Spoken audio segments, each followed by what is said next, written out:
ونشهد أن لا إله إلا الله وحده لا شريك له ونشهد أن سيدنا ومولانا محمدا عبده ورسوله صلى الله تعالى عليه وعلى آله وأصحابه وأزواجه وذرياته وبارك وسلم تسليما كثيرا كثيرا. أما بعد فأعوذ بالله من الشيطان الرجيم. بسم الله الرحمن الرحيم.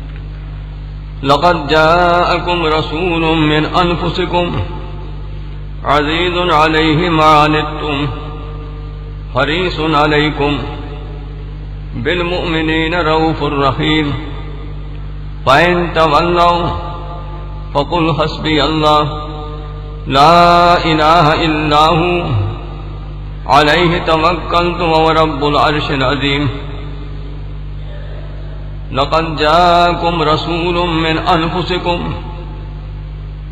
بلا شبہ آ چکے ہیں تمہارے پاس رسول، ایک بڑی شان والے رسول، ایک بڑی عظمت والے رسول.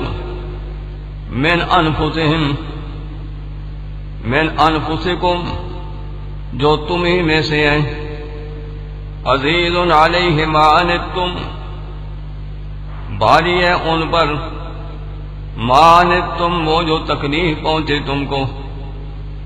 حریص علیکم، وہ حریص ہیں تمہاری بھلائی پر، تمہارے فائدے پر. بالمؤمنین رؤوف الرحیم، ایمان والوں پر بڑے شفیق، بڑے مہربان ہیں. فَإِن تَوَلَّوْا، اگر اس پر بھی یہ منہ پھیر دیں، فَقُلْ حَسْبِيَ اللَّهُ، پھر آپ فرما دیں مجھے کافی ہے اللہ. لا الہ الا ہو، جس کے سوا کوئی عبادت کے لائق نہیں. علیہ توکلت، اسی پر میرا بھروسہ ہے. وہ رب العرش العظیم، وہی رب ہے عرش عظیم کا. عن نبی ہریرہ رضی اللہ تعالی عنہ قال قال رسول اللہ صلی اللہ علیہ وسلم کل امتی يدخلون الجنہ الا من ابا. قیل ومن ابا؟ قال من اتانی دخل الجنہ ومن عصانی فقد ابا. قال النبی صلی اللہ علیہ وسلم لا يرحم اللہ من لا يرحم الناس. قال النبی صلی اللہ علیہ وسلم الراحمون يرحمهم الرحمن ارحموا من في الارض يرحمكم من في السماء، او کما قال النبی صلی اللہ علیہ وسلم. سارے حضرات محبت سے دروشی پڑھ لیں. اللہم صلی علی سیدنا محمد وعلی آل سیدنا محمد وبارک وسلم علیہ. محترم حضرات، یہ آپ کے سامنے سورہ توبہ کی آخری آیتیں پڑھی ہیں. ان آیتوں میں سے پہلی آیت مبارکہ میں، پہلی آیت شریفہ میں حق تعالی جل شانہ نے نبی کریم صلی اللہ علیہ وسلم کی عظمت، آپ کی نبوت اور رسالت کو بیان فرماتے ہیں کہ آپ اللہ کے بھیجے ہوئے رسول ہیں، برحق ہیں، اور اللہ کے آخری پیغمبر ہیں. تو آپ کی نبوت اور رسالت کو بھی بیان فرماتے ہیں اور عظمت رسول کو بیان فرماتے ہیں کہ تمہارے پاس جو رسول تشریف لا چکے ہیں یہ کوئی معمولی شان والے نہیں بلکہ بہت بڑی عظمت والے اور بڑی شان والے رسول تمہارے پاس آ چکے ہیں، تشریف لا چکے ہیں. تو اس میں ایک تو حضور صلی اللہ علیہ وسلم کی نبوت اور رسالت کو بیان فرماتے ہیں، دوسرا آپ کی عظمت شان کو بیان فرماتے ہیں. اور تیسری بات اس میں نبی کریم صلی اللہ علیہ وسلم کی ہمدردی خلائق کو بیان فرماتے ہیں کہ آپ اللہ کی ساری مخلوق کے ہمدرد ہیں. جتنی مخلوق زمین پہ بسنے والی ہے آپ ساری مخلوق کے ہمدرد ہیں، خیر خواہ. ہمدردی خلائق کو بیان فرماتے ہیں. اور تیسری بات فکر رسول بتلاتے ہیں کہ رسول اللہ صلی اللہ علیہ وسلم کو فکر کیا لگی ہوئی ہے، آپ کی فکر کیا ہے.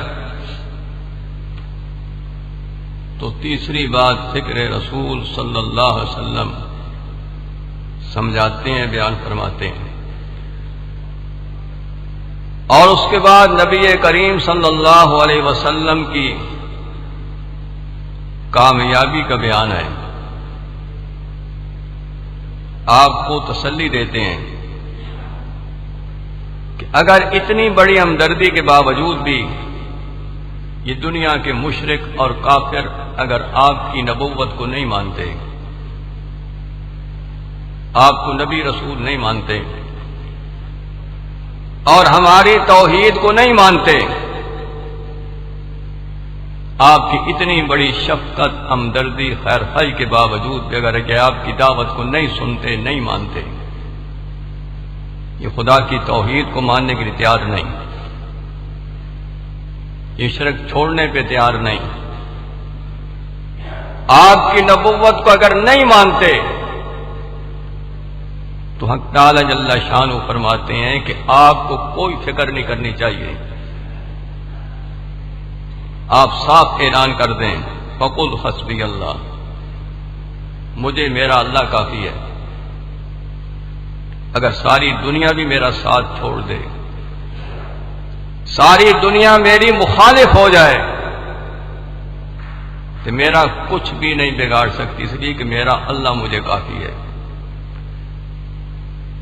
اس اللہ کی شان کیا ہے؟ لا الہ الا ہو، جس کے بغیر کائنات میں کوئی عبادت کے لائق نہیں،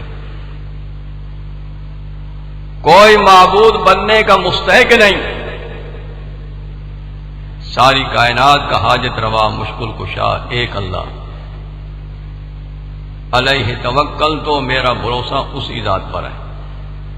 اور رب العرش العظیم، وہ عرش عظیم کا مالک ہے،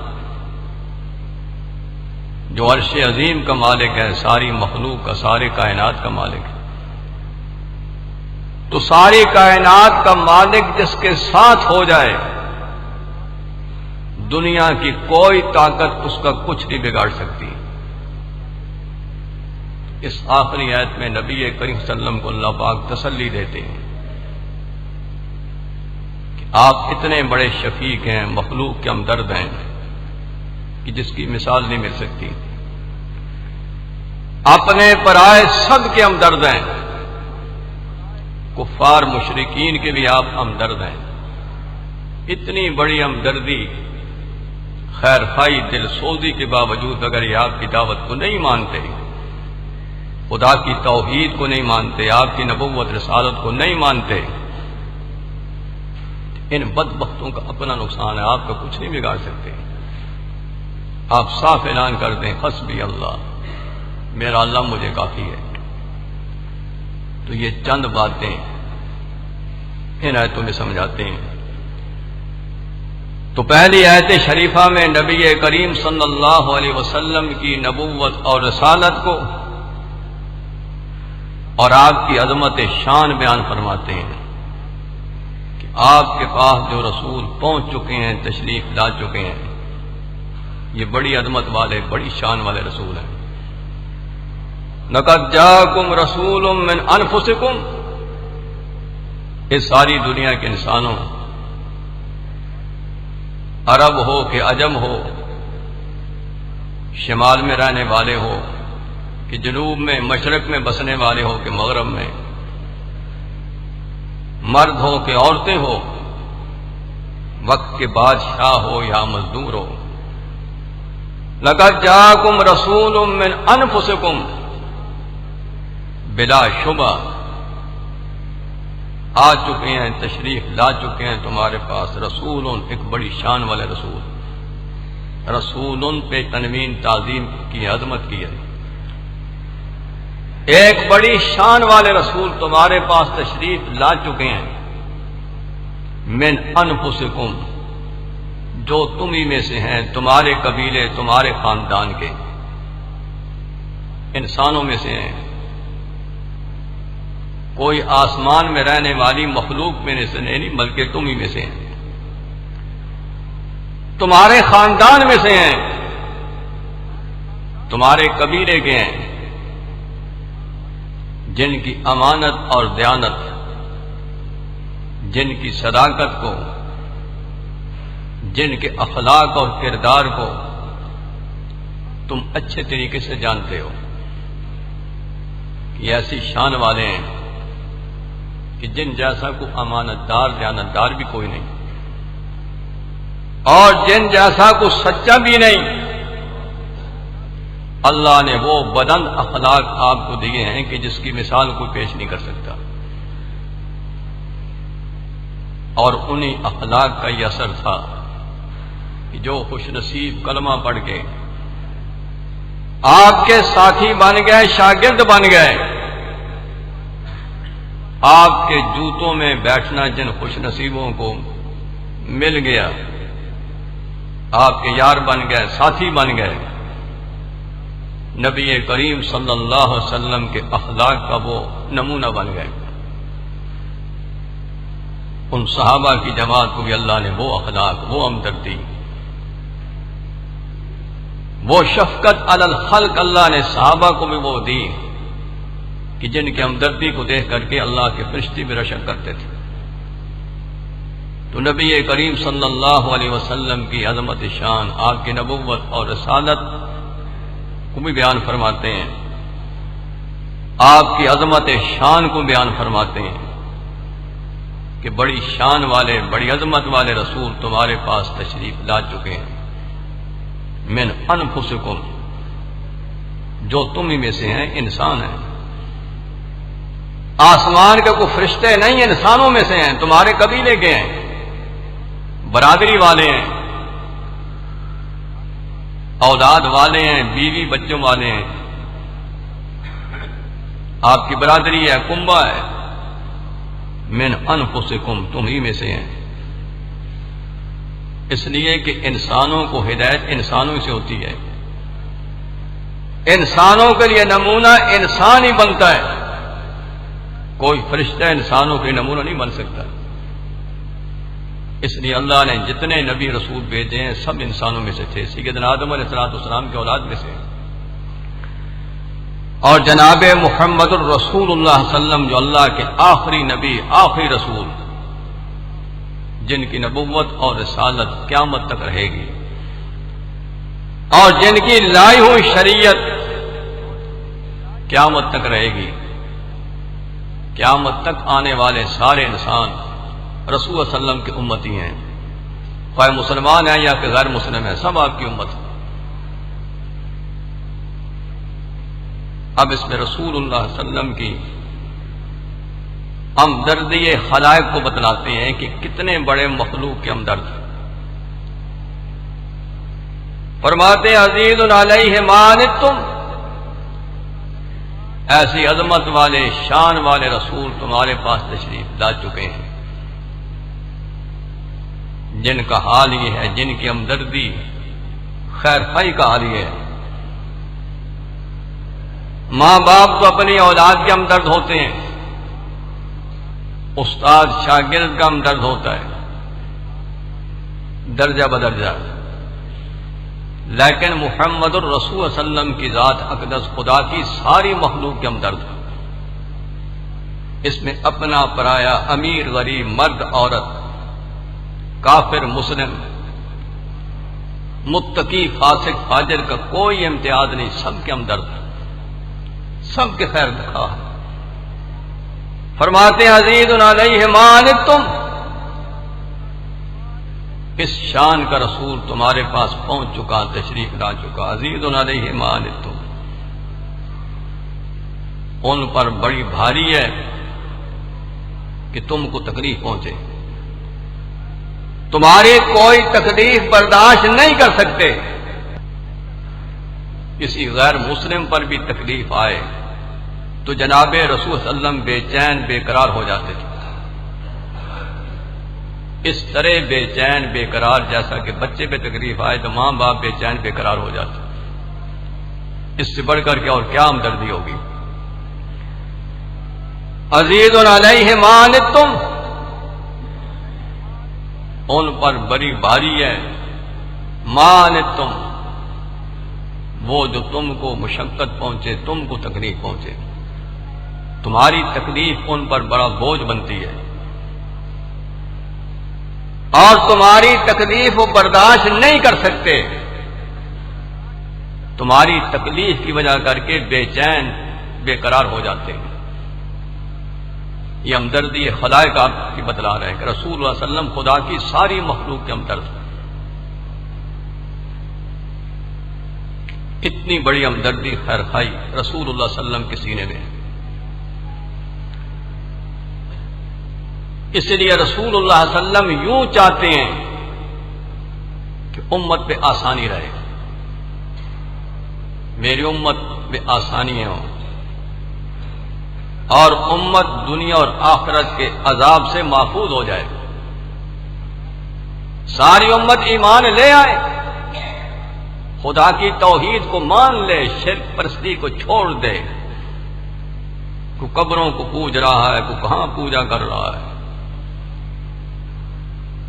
سب پوجا چھوڑ کر کے ایک اللہ کے پجاری بن جائیں، اللہ کی عبادت گزار بن جائیں، سب کی نظر و نیازیں چھوڑ کر کے ایک اللہ کے نام کی نظر و نیاز دینے والے بن جائیں۔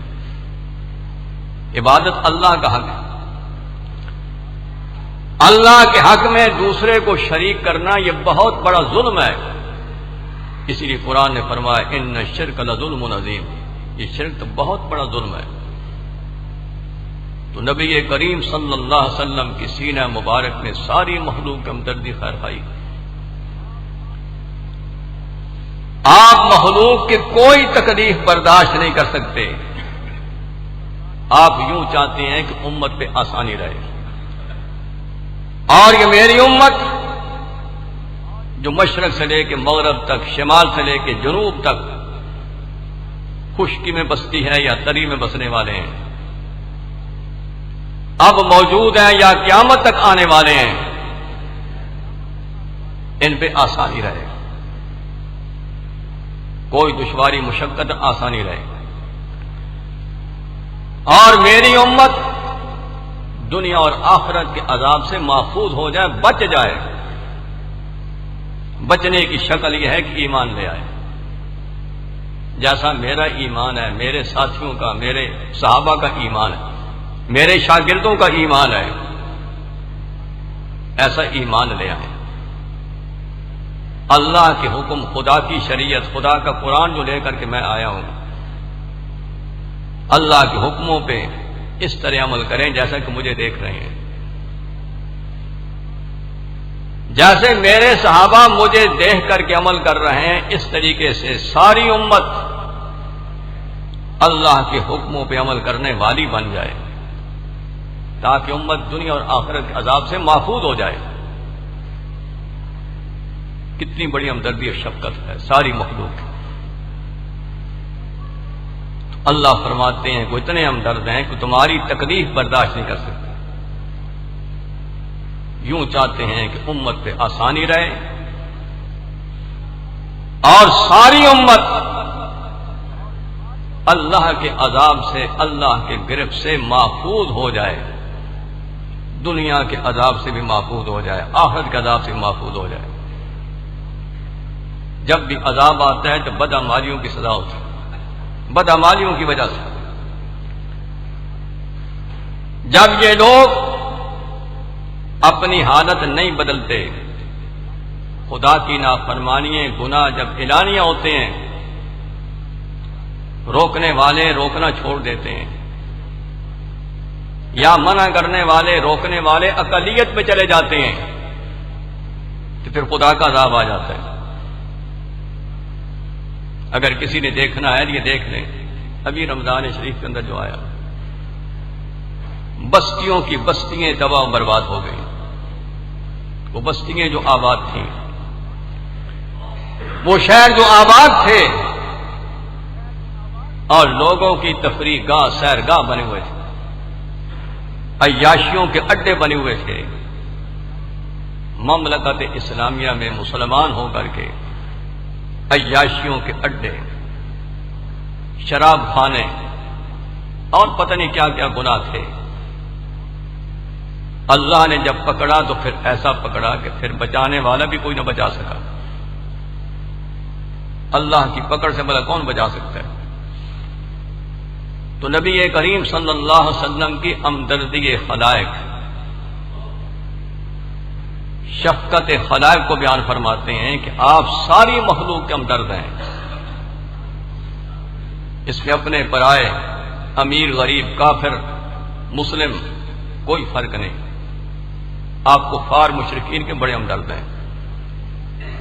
آپ یوں چاہتے ہیں کہ یہ دنیا اور آخرت کے عذاب سے بچ جائیں، تو بچنے کی شکل یہ ہے کہ ایمان لے آئیں، شرک چھوڑ دیں، ایمان لیں، اللہ کی توحید کو مان لیں، میری دعوت کو مان لیں. جو شریعت اللہ نے مجھے دے کر کے بھیجا ہے، اس شریعت کو قبول کر لیں، مان لیں، اس حکموں پہ عمل کر لیں، تو دنیا کے عذاب سے محفوظ ہو جائیں گے، آخرت کے عذاب سے محفوظ ہو جائیں گے. اتنی بڑی شفقت ہمدردی ہے رسول صلی اللہ علیہ وسلم کے سیرہ مبارک میں. آپ آسانی چاہتے ہیں، اسی لیے آپ جو شریعت، جو دین لے کر کے آئے ہیں، آپ کا دین بھی آسان ہے، کوئی مشکل نہیں. نماز پڑھنی کیا مشکل ہے؟ اگر اللہ نے صاحب حیثیت، صاحب نصاب بنایا تو 40واں حصہ زکات دینا کیا مشکل؟ رمضان شریف کے روزے پہلی امتیں میں رکھتی رہی ہیں. اگر یہ امت ایک مہینے کے روزے رکھ لے تو کیا مشکل ہے؟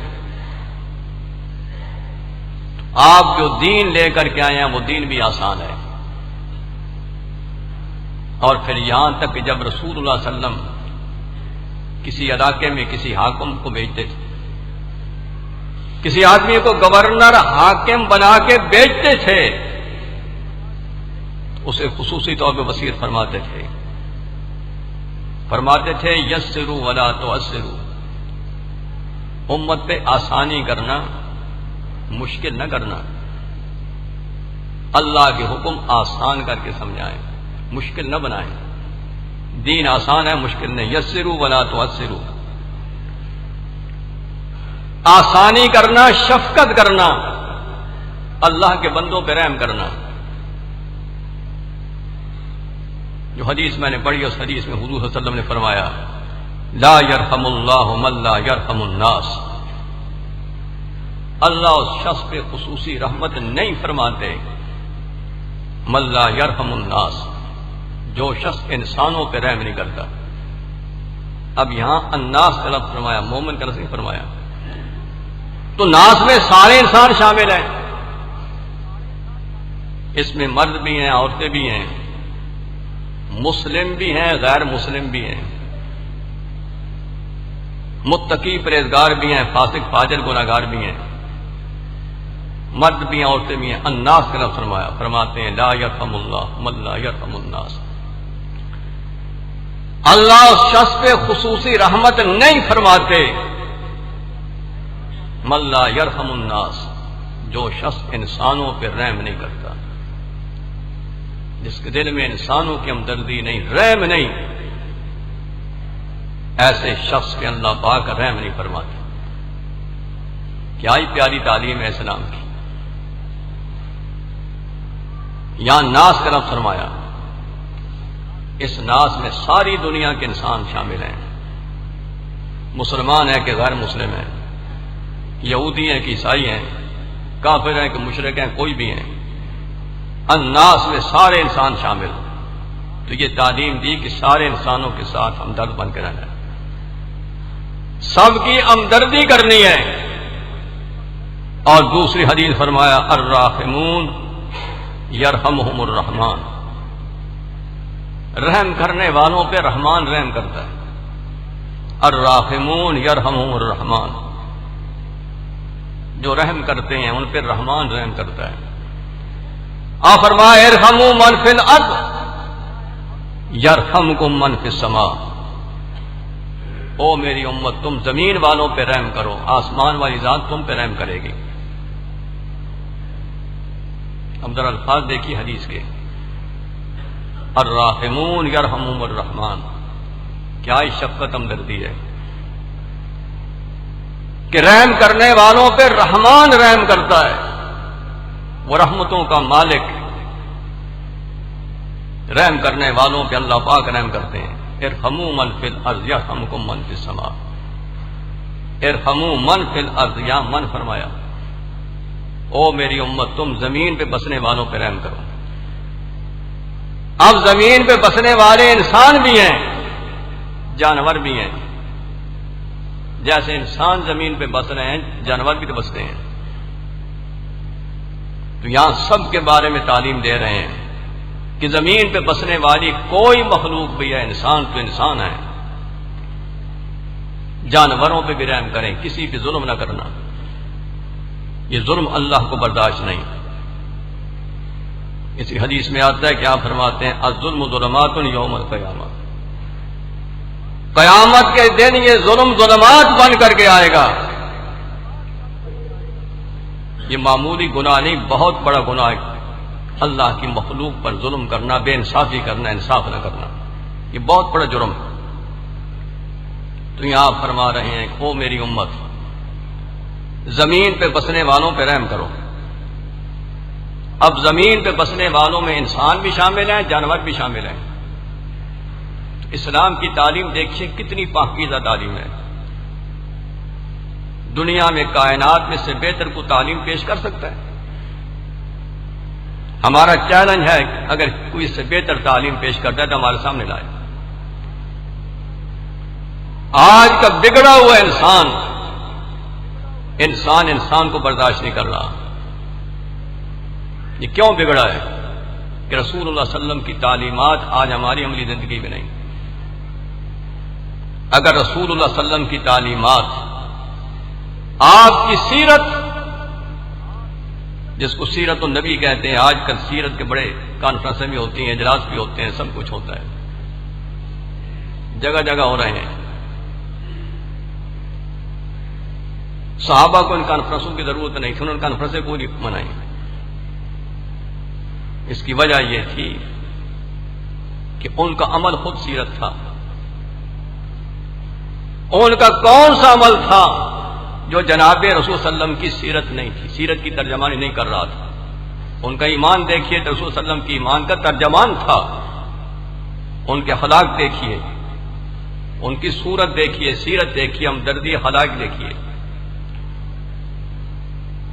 وہ مجسمہ سیرت تھے۔ آج ہماری عملی زندگی میں سیرت نہیں رہی، ہم کانفرنسوں پہ آ گئے اور جلوسوں پہ آ گئے، بات کوئی بھر گئی کہ جو کام کرنا تھا وہ تو کرتے نہیں، دوسری طرف لگ گئے۔ اس لیے میں نے ایک بخاری شریف کی حدیث پڑھی ہے، اس میں ماننے نہ ماننے کا معیار بتلایا کہ رسول صلی اللہ علیہ وسلم کو کس نے مانا اور کس نے نہیں مانا۔ زبان سے تو سارے کہتے ہیں ہم مانتے ہیں، لیکن ماننے میں بڑا فرق ہے۔ رسول اللہ صلی اللہ علیہ وسلم فرما رہے ہیں کل امتی یدخلون الجنہ، میری ساری امت جنت میں جائے گی، الا من ابا، مگر وہ شخص جس نے انکار کر دیا۔ میری ساری امت جنت میں جائے گی، سب کلمہ پڑھنے والے، الا من ابا، جس نے اخلاص سے کلمہ پڑھا، جس کا عمل میرے عمل جیسا ہے، جس کا ایمان میرے ایمان جیسا ہے، میری ساری امت جنت میں جائے، الا من ابا، مگر جس نے انکار کر دیا، جس نے مجھے نہیں مانا۔ قیل ومن ابا، کسی نے سوال کیا کہ انکار کس نے کیا؟ ہمیں کیسے پتہ چلے گا کہ یہ آپ کا وفادار ہے اور یہ بے وفا ہے؟ اس نے مانا، اس نے نہیں مانا۔ ہمارے حضرت درخواستی رحمت فرمایا کرتے تھے کہ کچھ شہدائی ہوتے ہیں، کچھ حلوائی ہوتے ہیں، یہ ہمیں کیسے پتہ چلے گا کہ اس نے مانا سے نہیں مانا؟ تو آپ سے پوچھنے والے نے پوچھا، قیل من ابا، پوچھا گیا کس نے انکار کیا؟ آپ نے فرمایا من اطاعنی دخل الجنہ، جس نے میری اتباع کی جنت میں پہنچ جائے گا، ومن عصانی فقد ابا، جس نے میری نافرمانی کی اس نے میرا انکار کر دیا۔ تو رسول اللہ صلی اللہ علیہ وسلم سمجھا رہے ہیں کہ میرے ماننے نہ ماننے کے معیار میری اتباع، میری اتباع کرو گے تو یہ تمہارا عمل خود بتائے گا کہ واقعی یہ حضور صلی اللہ علیہ وسلم وفادار ہے، اس نے رسول صلی اللہ علیہ وسلم کو مانا ہے۔ اگر میری اتباع نہیں کرو گے تو پھر یہ صرف زبانی کے نعرے ہی ہیں، زبانی باتوں کو حقیقت ہوتی ہے، پھر زبانی باتیں۔ ابو بکر صدیق رضی اللہ تعالیٰ عنہ نے، سیدنا عمر فاروق نے، سیدنا عثمان، سیدنا علی مرتضیٰ نے، سیدنا طلحہ اور زبیر نے، سیدنا حسن حسین نے، سیدنا امیر معاویہ رضی اللہ تعالیٰ عنہ، ان حضرات میں ہمارے اندر یہ فرق تھا کہ انہوں نے عملاً مانا، ان کے عمل میں حضور صلی اللہ علیہ وسلم کی سیرت تھی۔ چاروں سلسلوں کے اولیاء اللہ جو ہوئے ہیں، چشتی ہیں کہ قادری، سہروردی، سید عبد القادر جیلانی رحمۃ اللہ علیہ، اور خواجہ اجمیری رحمۃ اللہ علیہ، حضرت شاہ باب الدین نقشبند رحمۃ اللہ علیہ، شیخ الشیوخ شیخ شہاب الدین سہروردی رحمۃ اللہ علیہ، ان کی عملی زندگی میں حضور صلی اللہ علیہ وسلم کی سیرت تھی۔ وہ عملاً مسلمان تھے، ان کو دیکھ ہی کر کے خدا یاد آتا تھا کہ واقعی خدا والے ہیں۔ آج ہمارے اندر اگر فرق ہے تو صرف یہ فرق ہے کہ زبانی باتیں تو بہت ہیں لیکن عمل میں عمل نہیں ہے۔ تو بہرحال یہ وقت ہے کہ ہم حضور صلی اللہ علیہ وسلم کی سیرت، آپ کی سیرت کو اپنائیں، عمل کریں، آپ کی تعلیمات کے مطابق عمل کریں۔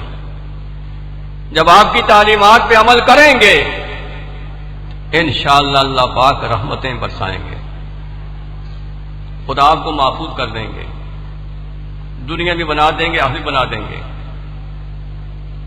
اگر یہ بات نہیں تو پھر خدا کی پکڑ کا ڈر، ہر وقت پکڑ کا ڈر، پھر کلمہ پڑھنے کے باوجود بھی خدا کی پکڑ آ سکتی ہے، نماز پڑھنے کے باوجود بھی اللہ کی پکڑ۔ کیا یہ بالا کوٹ والے اور یہ مظفر آباد والے نماز نہیں پڑھتے تھے، کلمہ نہیں پڑھتے تھے، لیکن یہ خدا کی پکڑ آئی، گناہ کی شامت۔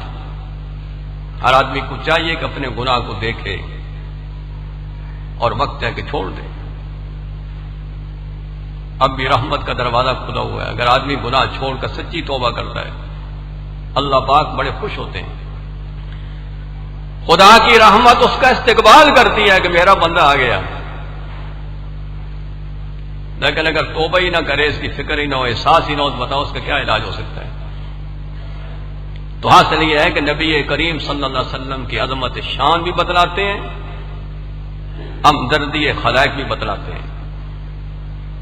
آپ کی تعلیمات کتنی پاکیزہ، اخلاق کتنے پاکیزہ، ساری امت کو فرما رہے ہیں کہ مخلوق پہ رحم کیجیے، اللہ کی مخلوق پہ، بندوں پہ، یہاں تک جانوروں پر، پرندوں پر، سب پہ رحم کیجیے۔ اور فرماتے ہیں حریص علیکم، تمہارے فائدے کے بڑے حریص ہیں۔ آپ یوں چاہتے ہیں کہ ساری امت کو فائدہ ہی فائدہ پہنچے، تمہیں نفع پہنچانا چاہتے ہیں۔ آپ کے سینے مبارک میں تمہارے فائدے اور نفع کی ہرس لگی ہوئی ہے، حریص ہیں، ساری امت کو فائدہ پہنچے، دنیا اور آخرت کا حقیقی فائدہ پہنچے، وقتی طور پر نہیں۔ امت ایمان لے آئے جیسا کہ میرا ہے، میرے صحابہ کا ہے، میرے جیسے عمل کرے، اخلاق اختیار کرے، تاکہ امت کو ہمیشہ کا فائدہ ملے۔ تو فرماتے ہیں حریص علیکم، یہ فکر رسول بتلا دی۔ رسول صلی اللہ علیہ وسلم کو ایک ہی فکر ہے، حریص علیکم، کہ کہ میری امت کو دنیا حق کا فائدہ ملے، اور وہ فائدہ ایمان سے ملتا ہے، شرک چھوڑنے سے ایمان لے آؤ، جیسے نبیوں کا ایمان، حضور صلی اللہ علیہ وسلم کا ایمان، صحابہ اہل بیت کا ایمان، اللہ کے ولیوں کا کامل اولیاء اللہ کا ایمان، ایسا ایمان لے آؤ، میرے جیسے اعمال کرو، اخلاق، میرے اخلاق کو اپناؤ، میرے اخلاق سیکھو، اپنی زندگی کے اندر ان کو زندہ کرو، اپنے گھروں میں رواج دو، دوست احباب میں رواج دو، پوری امت میں رواج دو، تو پھر تمہیں حقیقتاً فائدہ ملے گا، اللہ پاک پھر تمہیں فائدہ دیں گے۔ حریص علیکم، تمہاری بلائی کے، تمہارے فائدے کے حریص ہیں، آپ کو ہرس لگی ہوئی ہے، لوگوں کو ہرس ہے، کسی کو جائیداد کی ہرس ہے، کسی کو دکان کی ہرس ہے، اور کسی کو اقتدار کی ہرس ہے، جناب کو سیٹ مل جائے، ہرسیں ہیں کہ نہیں؟ لیکن رسول اللہ صلی اللہ علیہ وسلم کو حریص کیا؟ حریص علیکم، وہ ساری دنیا کے انسانوں، ان کے سینے میں ساری انسانیت کے فائدے کا ہرس ہے، سارے انسانوں کو فائدہ پہنچے۔ اسی کا نتیجہ یہ ہے کہ رسول اللہ صلی اللہ علیہ وسلم، لوگ شرک کفر کر کے دوزخ کی طرف بھاگتے ہیں، اور رسول اللہ علیہ وسلم ان مشرکوں کافروں کو کمروں سے پیچھے سے پکڑ کر کے ایمان کی دعوت دیتے ہیں، کلمہ توحید سمجھاتے ہیں کہ دیکھو شرک کر کے کیوں دوزخ کی طرف جاتے ہو، کیوں بھاگتے ہو دوزخ کی طرف، آؤ کلمہ طیبہ پڑھ لو، جنت کے راہ پہ لگ جاؤ، جنتی بن جاؤ، خدا والے بن جاؤ۔ اسی ہرس کا نتیجہ ہے۔ حدیث میں آتا ہے کہ آپ فرماتے ہیں کہ لوگ گناہ کر کے دوزخ کی طرف بھاگ رہے ہیں، اور میں پیچھے سے ان کی کمروں کو پکڑ پکڑ کر کے ان کو دوزخ سے بچا رہا ہوں۔ اس سے بڑھ کر کے اور کیا ہمدردی ہوگی، سبحان اللہ، کتنی بڑی ہمدردی ہے۔ پھر فرماتے ہیں بالمؤمنین رؤوف الرحیم۔ جب رسول اللہ صلی اللہ علیہ وسلم کا حال یہ ساری مخلوق کے ساتھ اتنی ہمدردی خیر خواہی ہے، تو پھر سوچ لو کہ ایمان والوں پر کتنی بڑی ہمدردی ہوگی۔ اس لیے فرمایا بالمؤمنین رؤوف الرحیم، ایمان والوں پر تو بڑے شفیق ہیں، بڑے رحیم ہیں۔ جب ایمان والوں پہ اتنے رحیم، اتنے شفیق مہربان ہیں، تو پھر کلمہ پڑھنے والوں کو چاہیے اس کی لاج رکھیں کہ نہیں؟ یہ نہیں کہ صورتیں ہوں دوسرے جیسی، اور لباس بھی ہو ان جیسا، معاشرہ ان جیسا ہو، تو زبانی محبت ہو حضور صلی اللہ علیہ وسلم کے ساتھ، تو پھر ہم نے لحاظ تو نہ کیا نا بھائی، یہ قدر تو نہ کی۔ اس لیے اس کی قدر یہ ہے عملی طور پہ مسلمان بنیں، اپنے عمل میں رسول اللہ علیہ وسلم کی سنت کو زندہ کریں، خود بھی اس کو رواج دیں، اور جو یہود اور نصارہ حضور صلی اللہ علیہ وسلم کی توہین کرتے ہیں، جنہوں نے کی ہے، ایمانی غیرت کا تقاضا یہ ہے کہ ان کے مصنوعات کا بائیکاٹ کر دیں۔ اگر ان کی مصنوعات کو آپ نہ خریدیں تو آپ کو کوئی نقصان نہیں ہوگا، ان کی مصنوعات سے بائیکاٹ کریں۔ جب بائیکاٹ کریں گے تو انشاءاللہ وہ اپنی موت خود مریں گے، اور ایمان پہ جم جائیں، ڈٹ جائیں، اللہ آپ کی مدد کریں گے۔ تو یہ نبی کریم صلی اللہ علیہ وسلم کی عظمت شان سمجھائی، ہمدردی خلائق سمجھائی، ایمان والوں پہ آپ کی شفقت رحمت کو سمجھایا۔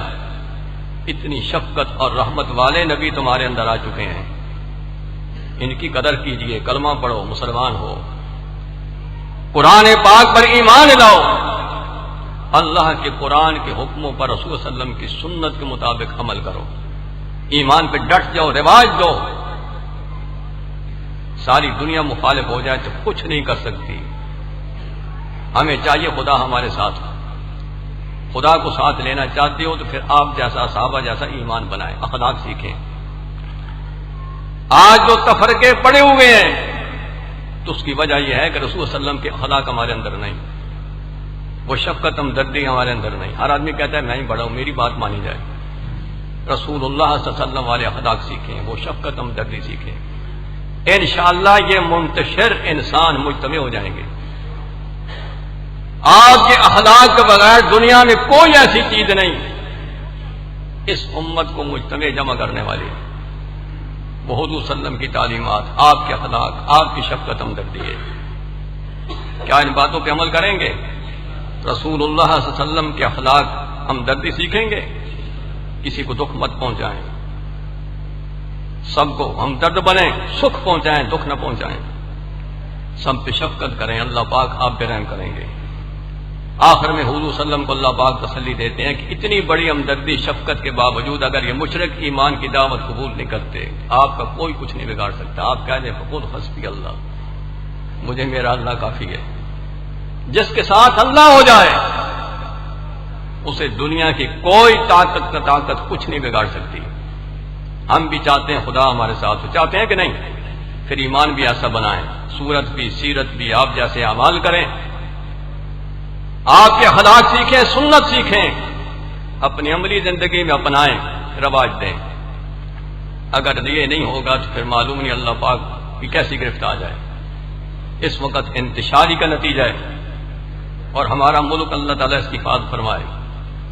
اب کفار مشرکین کی یہاں نظریں ہیں، اس ملک کو جاڑا جائے۔ یہ کراچی میں جو سانحہ ہوا، یہ کتنا بڑا ظلم ہوا ہے، یہ معلوم ہوتا ہے کہ انہیں کی شرارت، انہیں کی شرارت کا نتیجہ ہے۔ تاکہ اس ملک کو اجاڑو، اس کو کمزور کرو، اس کا علاج یہ ہے کہ آپ متحد ہو جائیں، رسول اللہ صلی اللہ علیہ وسلم کی سنت پہ، اخلاق پہ متحد ہو جائیں، یکجان بن جائیں، کفار مشرکین کچھ نہیں بگاڑ سکتے۔ اللہ ہم سب کچھ پہ عمل کی توفیق دے علینا جل، سب کچھ پہ عمل کی توفیق دے علینا جل، سب کچھ پہ عمل کی توفیق دے علینا جل، سب کچھ پہ عمل کی توفیق دے علینا جل، سب کچھ پہ عمل کی توفیق دے علینا جل۔